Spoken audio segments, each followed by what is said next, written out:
الرحيم السلام عليكم ورحمة الله وبركاته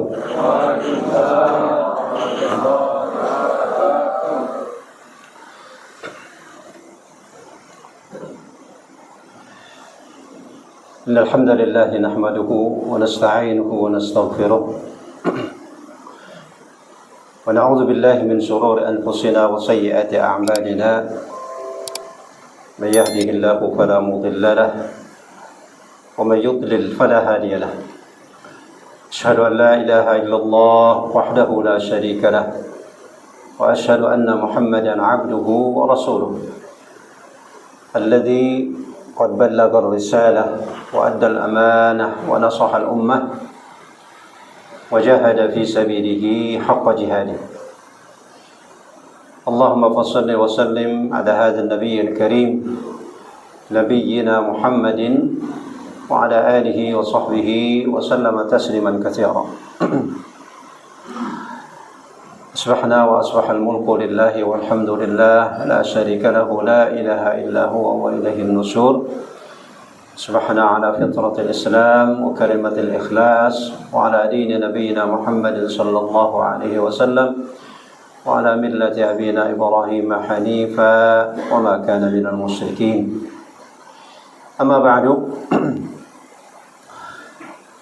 hadirin wal hadirat, bapak-bapak dan ibu-ibu sekalian yang sama-sama kita hormati, tentu adalah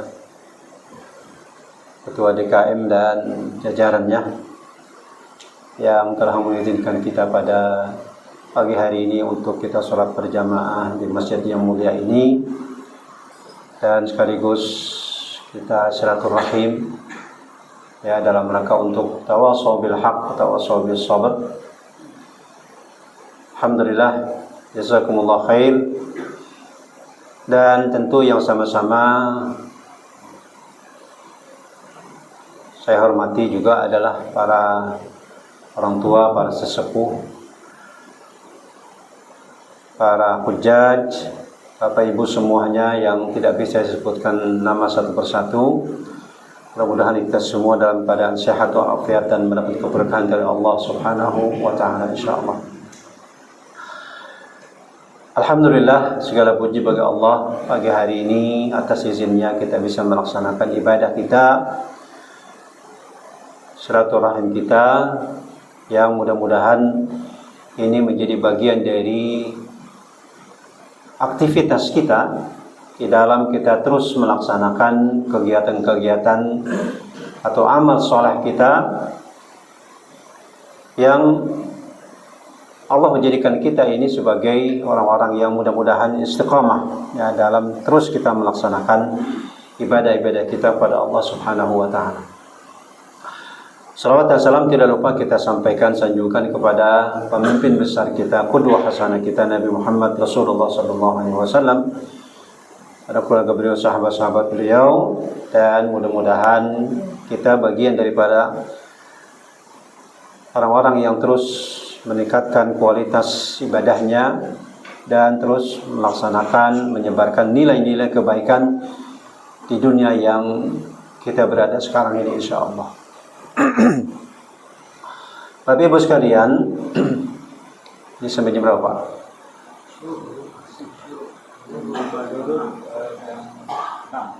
Jam 6 ya, sampai syuruk ya. Ya, Bapak Ibu sekalian,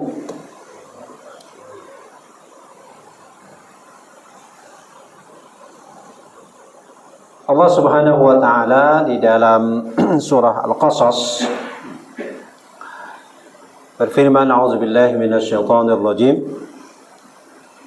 Inna Qaruna kana min qaumi Musa fabagha 'alaihim wa atainahu minal kunuzi ma inna mafatihahu latanu'u bil 'usbati ulil quwwah idh qala lahu qaumuhu la tafrah innallaha la yuhibbul farihin wabtaghi fima ataka Allahu ad-daral akhirah wa la tansa nasibaka minad dunya wa ahsin kama ahsanallahu ilaik wa la tabghil fasada fil ardi innallaha la yuhibbul mufsidin. Dalam surah Al-Qasas ayat 76 sampai 77. Bapak Ibu sekalian, mata Allah Subhanahu wa taala, di dalam ayat ini Allah Subhanahu wa taala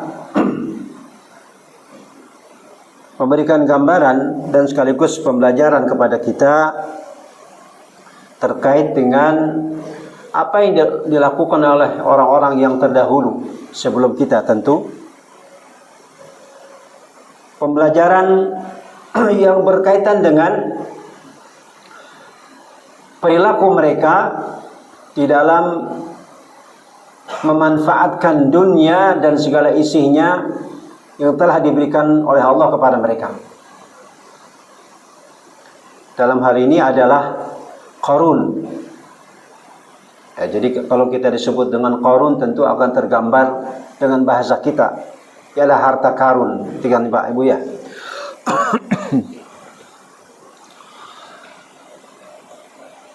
Jadi Qarun sebagaimana yang kita pahami, dia adalah salah seorang yang berada pada zaman Firaun,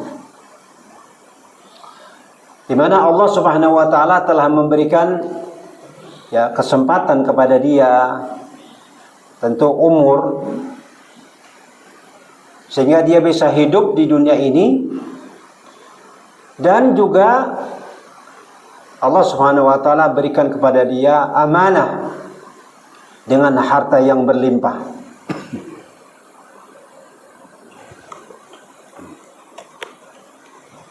Bapak Ibu sekalian,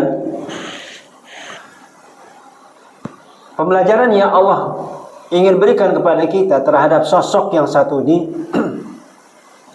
adalah pembelajaran yang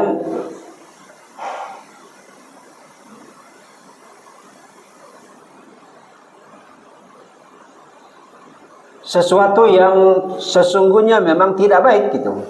Perilaku yang tidak baik terhadap tingkah laku Qarun ini. Dengan harta yang banyak, dengan harta yang berlimpah, tetapi dia tidak bersyukur terhadap harta yang berlimpah tersebut. Dia menjadi orang yang menyombongkan diri, lupa terhadap zat yang memberikan harta kepada dia itu sendiri. Maka dia menjadi orang yang kufur. Tidak digunakan harta tersebut untuk dia beribadah, tetapi dia bermegah-megah dengan hartanya tersebut, sehingga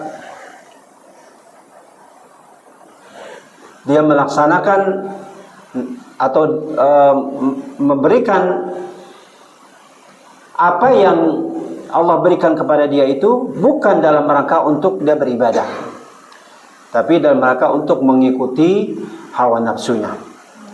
Ialah dengan bermegah-megahan, lupa terhadap lingkungan, tidak punya rasa empati terhadap orang lain yang membutuhkan harta pada saat itu, maka dia termasuk orang-orang yang kufur terhadap nikmat yang Allah berikan kepada dia tersebut. Ibu sekalian, minta Allah Subhanahu wa taala. Jadi itulah sesungguhnya apa yang dilakukan oleh Qarun. Jadi orang kaya, orang yang banyak mendapatkan kesempatan dalam kehidupannya, tetapi kekayaannya tersebut tidak digunakan untuk dia beribadah kepada Allah Subhanahu wa taala. Jemaah sekalian, mata Allah Subhanahu wa taala, maka pembelajaran yang Allah berikan kepada kita, jadi meskipun ini adalah ceritanya tentang Qarun, tetapi yang namanya Al-Quran itu adalah semua pembelajaran bagi kita sebagai umat Islam. Maka kaidah ushul fiqh mengatakan al-ibratu li'umumil lafz la bi khususis sabab. Bahwa pembelajaran itu adalah bisa digunakan oleh semua kita sebagai umat manusia pada umumnya, dan kita sebagai umat Islam khususnya terkait dengan kasus atau kekhususan yang Allah ceritakan dalam ayat ini terhadap Qarun. Jamaah sekalian, Bapak Ibu sekalian, jadi Al-Quran itu memang yang diceritakan oleh Allah Subhanahu wa taala banyak sosok-sosok yang ya kita sudah kenal ya seperti sosok Qarun atau Fir'aun atau yang baik-baik itu para nabi-nabi dan rasul kan itu. Tetapi sesungguhnya cerita tersebut tidak hanya khusus diberikan untuk mereka dalam mereka melaksanakan kehidupan saat itu, tetapi itu semua adalah sebagai ibrah, sebagai pembelajaran bagi kita semuanya. Ya, khususnya kita sebagai umat Islam di dalam kita menggunakan fasilitas dunia ini yang kita miliki, ya harta kita, rumah tangga kita, jabatan kita, bahkan lingkungan kita, bahkan masjid kita, bahkan negara kita. Maka itulah yang sesungguhnya Allah ingin berikan pembelajaran kepada kita dalam setiap kisah yang Allah berikan dalam Al-Quran tersebut. Ya, Bapak Ibu sekalian, kata Allah Subhanahu wa taala, maka oleh karena itu di dalam peringatan yang Allah Subhanahu wa taala berikan terhadap ayat yang tadi kita sudah bacakan itu, bahwa memang apa yang dilakukan oleh Qarun atau yang dilakukan oleh Fir'aun adalah merupakan sosok yang memang tidak percaya kepada Allah Subhanahu wa taala. Tidak meyakini bahwa dunia ini sesungguhnya adalah Allah yang mengatur. Ya kan beda Bapak Ibu sekalian. Di saat seseorang itu meyakini bahwa dunia ini Allah yang mengatur, dunia ini adalah milik Allah Subhanahu wa taala, apapun yang terjadi di dunia ini adalah atas ketentuan Allah Subhanahu wa taala, maka orang tersebut tidak mungkin dia akan menjadikan sarana di dunia ini sebagai ibadah kepada Allah Subhanahu wa taala. Maka yang pada gilirannya orang yang seperti ini adalah orang yang bertentangan dengan fitrah. Ya kan? Orang yang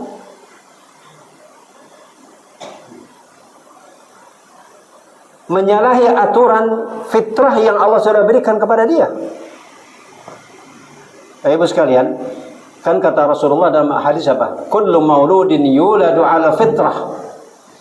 Setiap manusia yang lahir di dunia ini itu pasti Allah sudah berikan fitrah tersebut. Apa itu fitrah? Fitrah itu adalah sesungguhnya orang itu sudah mengenal kebaikan di dalam dirinya. Artinya orang itu sudah mengenal Islam di dalam dirinya di saat dia lahir dalam keadaan sehat walafiat. Siapapun orangnya di dunia ini, tidak orang barat, tidak orang timur. Semua anak manusia ketika dilahirkan oleh Allah Subhanahu wa taala pasti dia akan tahu tentang kebenaran. Dan kebenaran itu ada di dalam Al-Qur'an atau sunnah Rasulullah sallallahu alaihi wasallam.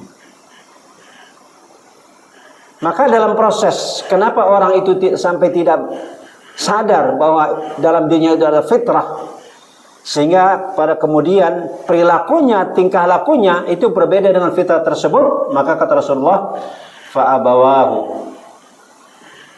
yang pertama kali yang akan merubah atau memelencengkan fitrah tersebut dari diri orang tersebut adalah fa'abawahu, kedua orang tuanya. Ibu sekalian, jadi tanggung jawab kita sebagai orang tua terhadap anak kita memang sangat besar, Bapak Ibu sekalian. Kita bergembira dengan munculnya generasi kita, anak-anak kita. Tentu ini menjadi sebuah kebahagiaan. Setiap kita pasti menginginkan adanya anak atau generasi kita.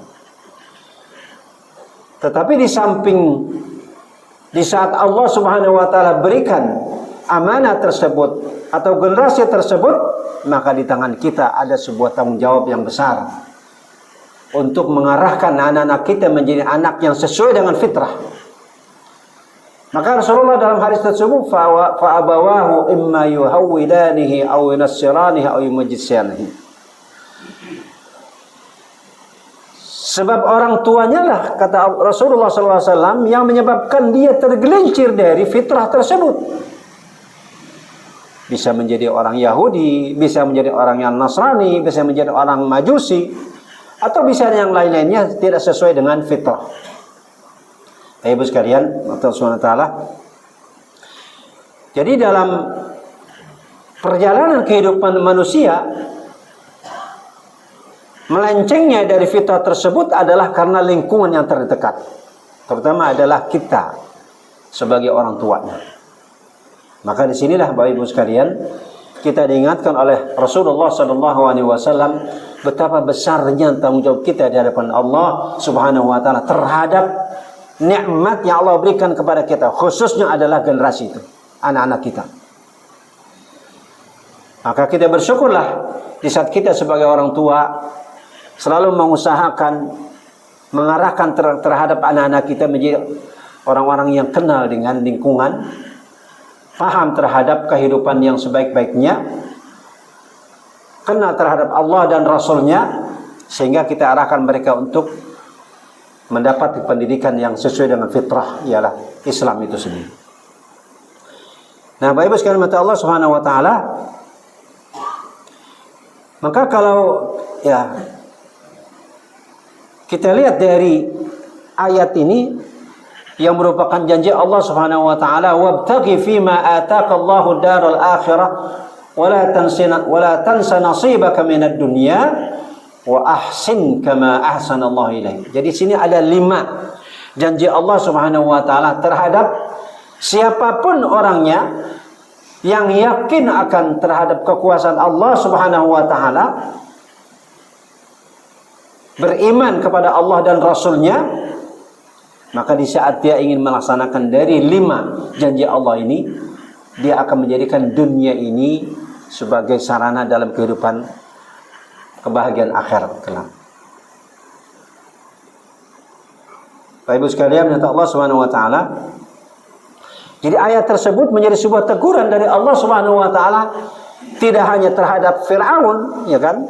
Tidak hanya terhadap Qarun, tetapi kita ini sebagai orang-orang yang hidup kemudian, karena dunia dari dulu sampai hari kiamat ya ini saja tetap seperti ini. Manusia dari dulu sampai sekarang sampai hari kiamat pun sama seperti kita. Yang bedanya adalah mungkin postur tubuhnya, ya kan, atau lingkungannya. Tetapi yang sejak dari diciptakan Nabi Adam sampai hari kiamat, ya manusia seperti kita. Sehingga kebutuhannya pun tidak beda gitu dengan apa yang dibutuhkan oleh para Nabi Adam atau kaum Nabi Adam dahulu sampai Nabi kita Muhammad SAW sampai kita sekarang. Tidak beda. Nah, oleh karena itulah Bapak Ibu sekalian, Al-Quran yang kita miliki sebagai kitab suci kita adalah merupakan ajaran yang tidak akan pernah terjadi perubahan. Maka kita bersyukur kalau umat Islam sekarang ini semakin banyak mendekati kepada Al-Quran, termasuk kita insya Allah. Semakin banyak orang yang hafal Al-Quran, semakin banyak orang yang membuka ya pembelajaran Al-Quran, semakin banyak kajian-kajian tentang Al-Quran. Jadi Islam semakin banyak digandrungi oleh umat manusia. Meskipun memang tantangannya juga tidak tidak sedikit gitu ya, sampai hari kiamat. Bapak Ibu sekalian, minta Allah Subhanahu Wa Taala.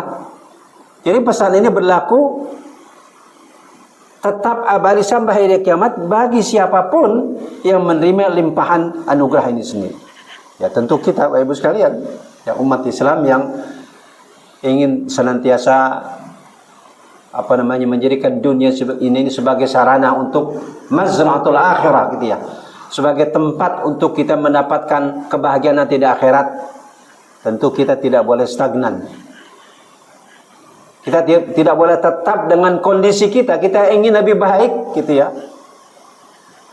Jadi kalau hari kemarin kita diingatkan dengan hari kemerdekaan Bapak Ibu sekalian, Tentu kita bersyukur sebagai umat Islam, sebagai bangsa Indonesia yang sudah merasakan kemerdekaan 81 tahun.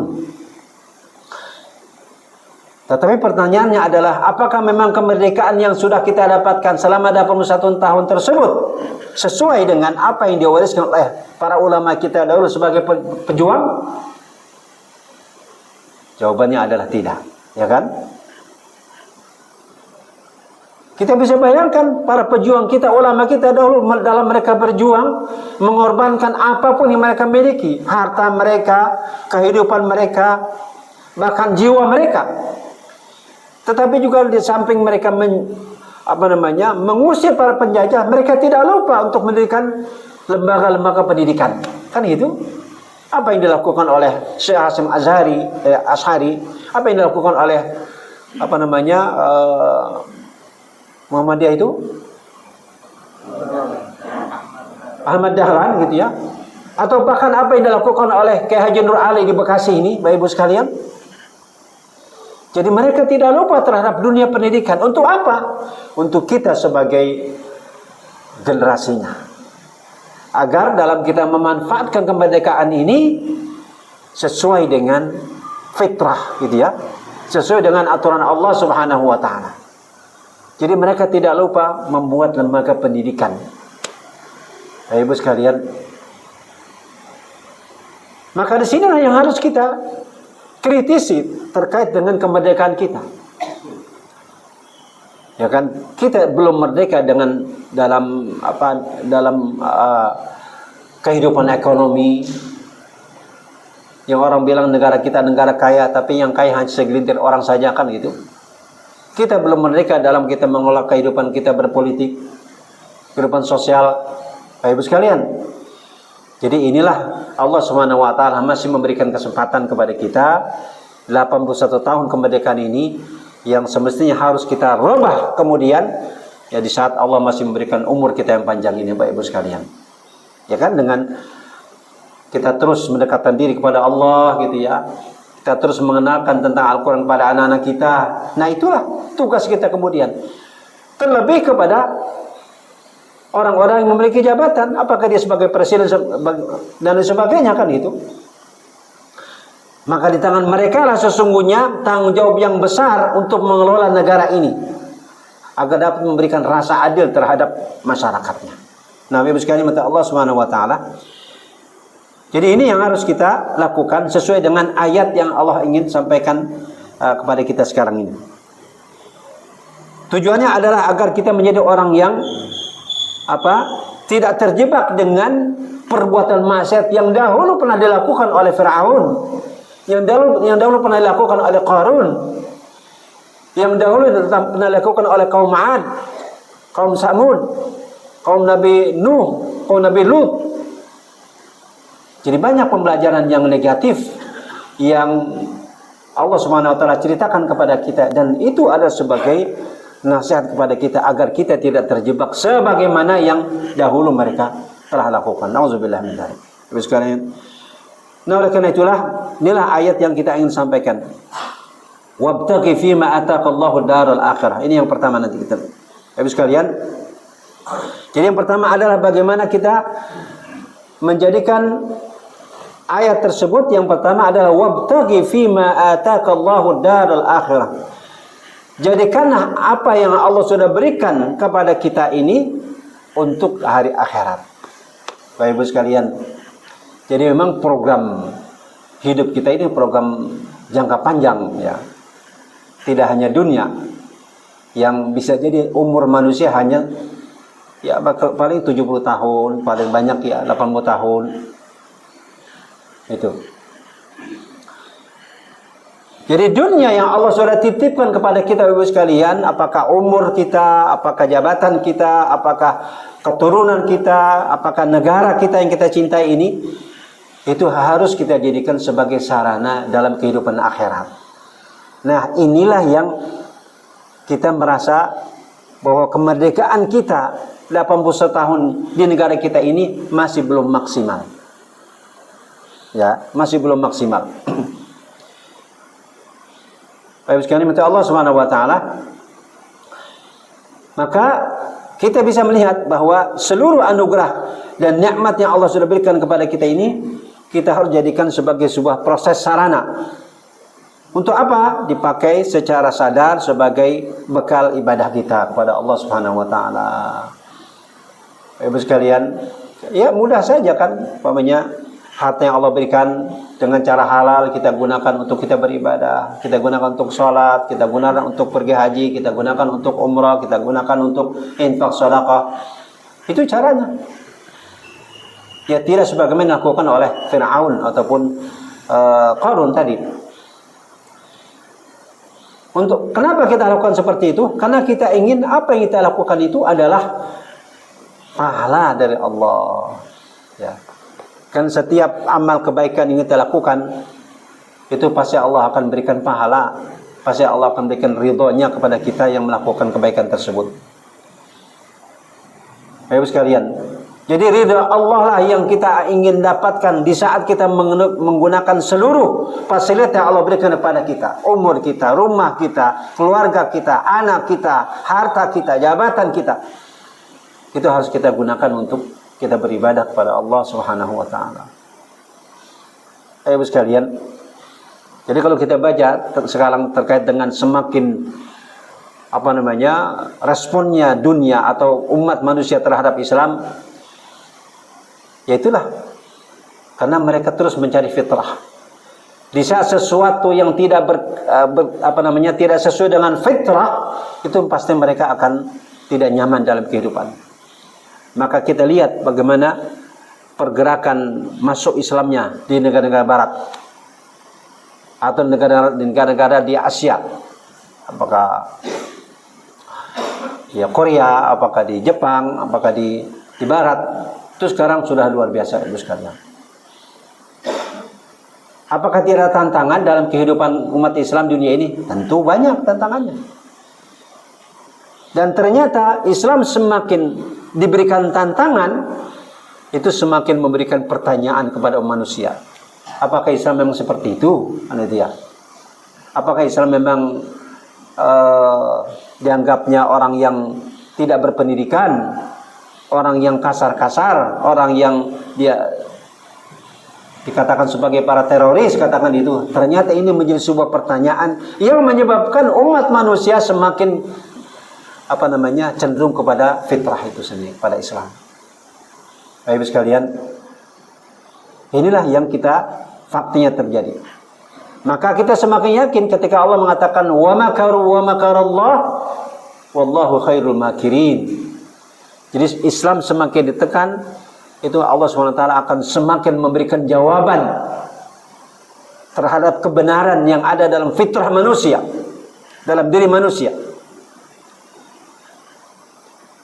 Ya kan, dengan kemegahan hidup yang mereka dapatkan di dunia ini, ternyata ketika itu bertentangan dengan fitrah mereka, mereka tidak akan pernah merasakan ketenangan. Maka kita lihat respon masyarakat umat manusia sekarang ini seperti itu. Nah, jamaah sekalian minta Allah Subhanahu wa taala, Bapak Ibu sekalian, maka oleh karena itulah setelah kita diperintahkan untuk menjadikan seluruh sarana kehidupan dunia ini untuk hari akhirat, maka yang kedua kata Allah Subhanahu wa taala, wala tansa nasibaka minad dunya. Menjadikan dunia ini sebagai alat, bukan tujuan akhir. Bapak Ibu sekalian, wala tansa nasibaka minad dunya. Artinya apa, Bapak Ibu? Kita tidak boleh menjadikan dunia ini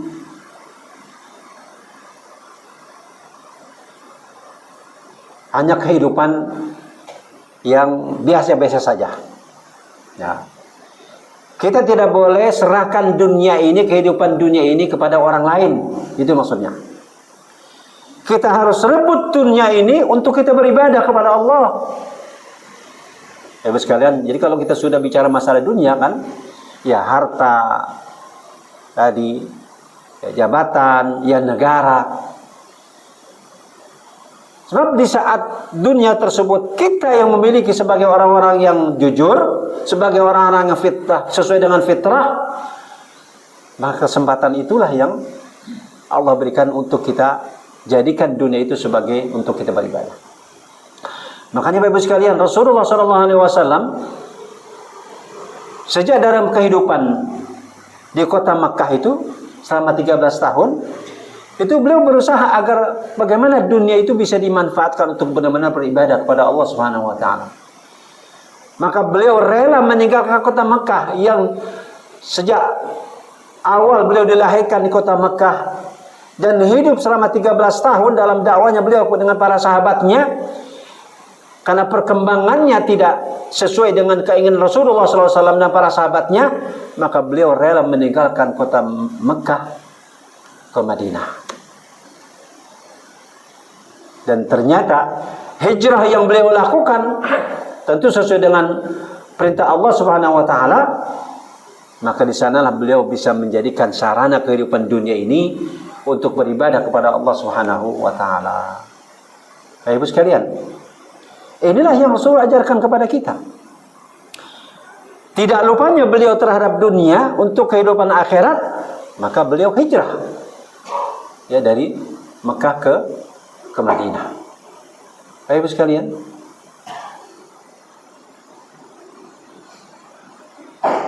sebab prinsip dalam kita melaksanakan kehidupan ini adalah di mana Allah Subhanahu wa taala memahami fitrah manusia tentang dunia ini. Sehingga kita harus menjadikan dunia ini sesuai dengan porsinya. Bahwa dunia ini adalah tempat sementara, bahwa dunia ini adalah tempat kita untuk beraktivitas, beribadah kepada Allah Subhanahu wa taala, bahwa dunia ini adalah tempat untuk kita mendapatkan kebahagiaan nanti di akhirat. Ya kan, yang mendapatkan dunia ini kan bukan kita saja, Ibu sekalian. Orang lain pun yang tidak beriman kepada Allah, mereka dapat dunia kan gitu. Nah, bagi kita sebagai umat Islam, Ibu sekalian, bahwa dunia ini tempat kita untuk beribadah, beraktivitas. Oleh karena itu, setiap yang kita miliki dari Allah, apakah kekayaan, apakah ilmu, apakah kekuasaan, semua itu adalah sebagai sarana untuk kita operasikan sesuai dengan tuntutan Allah Subhanahu wa taala, ajaran Allah Subhanahu wa taala, untuk kita beribadah kepada Allah Subhanahu wa taala. Maka Bapak sekalian, kita tidak boleh melupakan dunia ini, Bapak Ibu sekalian. Ya. Kita tidak boleh meninggalkan apa yang menjadi kepentingan kita dalam dunia ini. Ya, tadi masalah harta, masalah jabatan. Maka di sinilah kita harus kritisi bahwa sampai detik ini kita sebagai bangsa Indonesia memang belum betul-betul merdeka. Karena belum ada pemerataan dalam masalah ekonomi. Belum ada kebebasan dalam kita melaksanakan yang sesungguhnya dalam kita beribadah. Umat Islam baru dijadikan sebagai pelengkap dalam kehidupan berpolitik. Ya kan? Di saat permasalahan terjadi dalam kehidupan negara, itu para ulama kita tidak dijadikan sebagai rujukan yang sesungguhnya ya untuk kembali kepada fitrah. Tidak ada itu kan. Itu yang terjadi. Maka kegelisahan akan terus semakin merajalela dalam kehidupan kita. Ketidaknyamanan dalam kehidupan kita sebagai bangsa ini semakin kelihatan. Ya, kemarin kita lihat bagaimana dalam kemerdekaan. Terlepas daripada apa yang mungkin digerakkan oleh orang-orang yang tidak setuju dengan dengan kehidupan kita berbangsa. Ya kan, banyak memunculkan ingin kemerdekaan dan sebagainya, kan gitu. Jadi ini adalah gejolak-gejolak yang memang kemerdekaan yang saudara muslimin itu memang belum sesuai dengan fitrah kita sebagai umat manusia. Nah, Bapak Ibu sekalian, macam Allah SWT itu yang kedua. Jadi wala tansa nasibaka minad dunya. Nah, oleh karena itu Bapak Ibu sekalian, maka dari perintah Allah SWT agar supaya kita tidak lupa dengan dunia ini untuk akhirat, artinya bahwa memang kita harus seimbang. Nah, keseimbangan ini bukan berarti harus 50% untuk dunia, 50% untuk akhirat. Bukan begitu. Ya. Bahwa memang kita harus gunakan dunia ini 100% untuk kehidupan akhirat. Itu maksudnya Bapak Ibu sekalian. Kenapa 100%? Karena ketika kita menggunakan dunia ini 100% untuk akhirat, maka apapun yang Allah berikan kepada kita dunia ini adalah kita gunakan untuk akhirat. Itu maksudnya. Jadi tawazun, keseimbangan dalam kehidupan ini bukan 50-50 ya. 50% untuk dunia, 50% untuk akhirat, bukan seperti itu. Tapi harus kita gunakan bahwa memang kita akan mendapatkan keseimbangan dalam kehidupan dunia ini adalah di saat kita gunakan dunia ini 100% untuk kehidupan akhirat. Nah, itu maksudnya. Nah, oleh karena itu, realisasinya adalah strateginya bagaimana fasilitas yang Allah berikan kepada kita, kita gunakan untuk kehidupan akhirat, yang pada akhirnya secara absolut, secara sesungguhnya, kita akan mendapatkan nilai yang tertinggi di dalam kehidupan kita di akhirat, ya surganya Allah Subhanahu wa taala. Bapak Ibu sekalian, kan kita ingin menginginkan surga pada akhirnya dalam kehidupan nanti di akhirat. Ya. Itulah tempat yang paling kita inginkan dari Allah Subhanahu wa taala. Dengan kita menggunakan dunia ini yang tadi Allah katakan wala tansa nasibaka minad dunya. Bapak Ibu sekalian, mata Allah Subhanahu wa taala,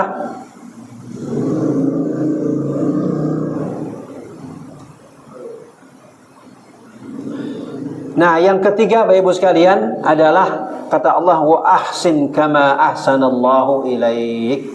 Bapak Ibu sekalian, apa maksud ini? Berbuat baiklah sebagaimana Allah Subhanahu wa taala berbuat baik kepada kita, pada engkau. Bapak Ibu sekalian, berbuat baik ini adalah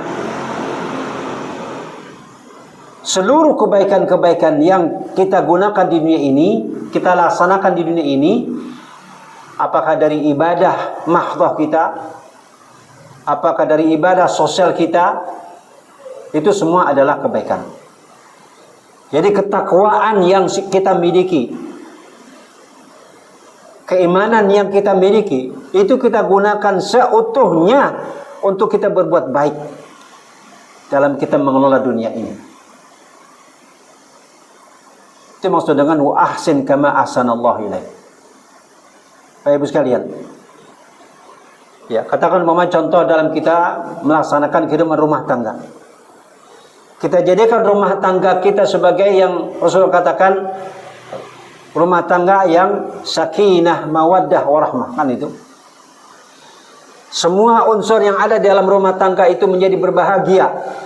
Apakah kita sebagai pemimpin rumah tangga, apakah istri kita sebagai pelengkap dalam kehidupan rumah tangga yang bertanggung jawab terhadap kehidupan rumah tangga kita, apakah anak-anak kita, keturunan kita, dan bahkan apakah lingkungan kita.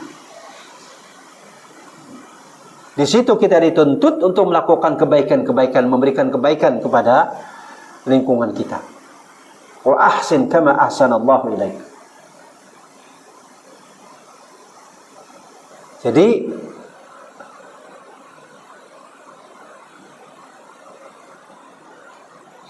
cara kita untuk menggunakan dunia ini Bapak Ibu sekalian, untuk kita mendapatkan nanti kehidupan akhirat bahagia kita, maka kita harus melakukan ahsin kama ahsanallahu ilaik. Maka siapapun kita sebagai umat Islam di dunia ini harus melakukan kebaikan-kebaikan. Kita jadikan kebaikan dalam pekerjaan kita, kita jadikan kebaikan ibadah kita dalam jabatan kita, kita jadikan kebaikan dalam kehidupan rumah tangga kita. Ya seperti itu. Wa ahsin kama ahsanallahu ilaik. Bapak Ibu sekalian, jadi ini yang dituntut oleh Allah SWT kepada kita dan sebagai sebuah janji Allah kepada kita. Siapapun kita, di saat kita menjadikan dunia ini dengan keimanan kita, dengan kebaikan-kebaikan yang kita lakukan dimanapun kita berada, maka inilah yang menjadi kesempatan untuk kita mendapatkan kebahagiaan akhirat. Bapak Ibu sekalian, Rasulullah SAW dalam hadisnya pun telah menyampaikan bahwa kita akan menjadi orang yang berbahagia di tengah kita beribadah kepada Allah itu di saat kita menjadikan 3 faktor itu menjadi tumpuan utama dalam kehidupan kita. Salah satu man kunna fihi wajada halawatal iman, itu kata Rasulullah. Ada 3 faktor yang menyebabkan kita menjadi orang yang terus berbahagia, indah dalam kehidupan kita sebagai seorang sesuai dengan fitrah sebagai muslim. Apa itu? Yang pertama adalah ayyakuna Allah wa rasul ahabba ilaihi mimma siwahuma. Yang pertama adalah yang menyebabkan kita berbahagia terus dalam dunia ini adalah kita menjadikan panduan hidup ini hanya Allah dan Rasulnya. Bapak Ibu sekalian, itu yang pertama. Dengan keimanan kita bahwa Allah dan Rasulnya itu adalah sebagai panduan dalam kehidupan kita pun, dimanapun kita berada. Ya kan? Di saat kita menjadi aturan kehidupan kita, Al-Quran dan Sunnah Rasulullah SAW, itu akan aman dan nyaman sesuai dengan fitrah. Jadi aman dan nyaman ini bukan berarti terlepas dari tantangan, Bapak Ibu sekalian. Pasti ada tantangan. Karena kalau hidup kita tidak tantangan, ya bagaimana kita akan mengatakan saya ini beriman kepada Allah? Maka kata Allah apa? Am hasibtum an tadkhulul jannah? Apakah kita mengira bahwa kita akan masuk surga dengan mudah? Walamma ya'tikum mathalul ladzina khalu min qablikum massathumul ba'sa wa dharra. Sementara kita belum pernah dicoba sebagai umat yang terdahulu, kesulitan, tidak nyaman, ya, kegaduhan dan sebagainya. Bapak Ibu sekalian, jadi Allah ini yang menegaskan kepada kita bahwa di saat kita menjadi orang beriman pasti akan banyak cobaan. Pasti akan banyak rintangan. Nah, apakah rintangan tersebut berarti bahwa kita ini dibenci oleh Allah Subhanahu wa taala? Tidak, kata Rasulullah. Di saat kita mendapatkan cobaan dari Allah Subhanahu wa taala, justru Allah sayang kepada kita. Kita dicoba dalam kehidupan rumah tangga kita dicoba dalam kehidupan jabatan kita dicoba dalam kehidupan harta kita, bahkan negara kita. Kenapa Allah sayang? Allah ingin kita kembali kepada fitrah kita. Di saat kita merasa tidak nyaman dengan kehidupan yang tidak sesuai dengan fitrah, atau alias berbuat maksiat, lalu kita kembali kepada fitrah kita, keimanan kita, maka itulah yang Allah inginkan kepada kita. Bapak Ibu sekalian, jadi Allah itu sayang. Oleh karena itulah para nabi dan rasul dahulu, jadi orang yang paling banyak mendapatkan cobaan itu adalah para nabi dan rasul. Apakah Allah tidak sayang pada mereka? Tidak. Justru Allah sayang dengan mereka dengan berikan cobaan demi cobaan. Maka dengan cobaan tersebut, maka kita akan menjadi orang yang kembali kepada fitrah kita.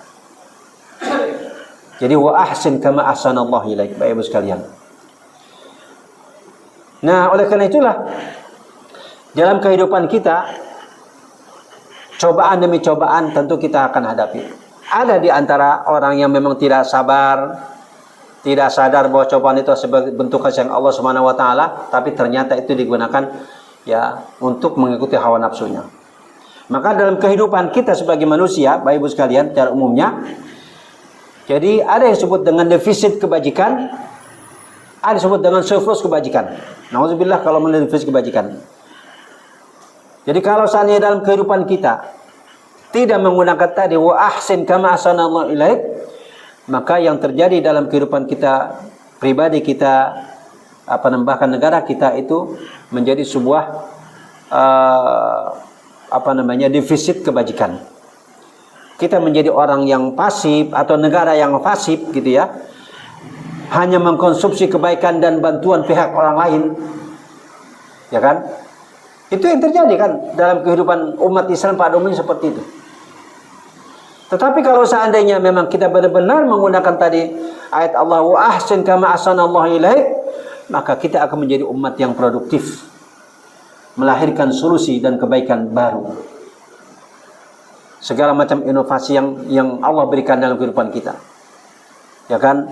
Dengan semakin canggihnya dunia teknologi katakan gitu, maka kita bisa gunakan untuk inovasi-inovasi yang baik untuk kita beribadah kepada Allah Subhanahu wa taala. Bisa kita belajar dari kecanggihan teknologi tersebut. Kita mengambil ibrah dari kecanggihan teknologi tersebut. Ya kan? Apalagi kalau kita sudah buka katakan tentang apa itu? AI. Apa tuh? Sekarang dunia yang kalau kita buka, kita nanyakan apa saja, kira-kira akan dapat jawaban.